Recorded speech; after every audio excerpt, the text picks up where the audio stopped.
महिन्याच्या शेवटी पैसे कुठे गेले हे समजत नाही का? मग फक्त हा एक रूल फॉलो करा. 50-30-20 हा रूल. 50-30-20 हा रूल म्हणजे तुमच्या उत्पन्नाचे 3 भाग करणे. 50%, 20% आणि 30%.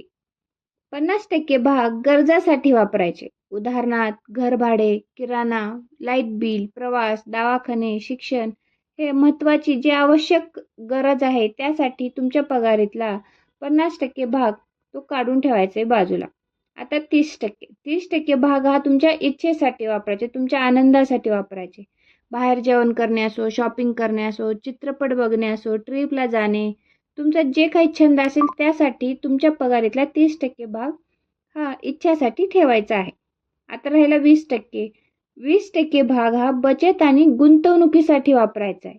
Emergency fund, SIP, mutual fund किंवा इतर गुंतवणूक. हा जो 20% भाग आहे त्याला गुंतवणूक करून ठेवायची आहे. ह्या 20% भागाची तुम्हाला बचत करायची आहे. जर तुमचा पगार 50,000 असेल तर त्या पगारीतला 25,000 रुपये गरजासाठी वापरा, 15,000 रुपये इच्छासाठी वापरा आणि 10,000 बचत आणि गुंतवणुकीसाठी वापरा. हा रूल फॉलो केल्यास पैशाचे योग्य नियोजन होईल आणि आर्थिक स्वातंत्र्याचा मार्ग हा सोपा होईल.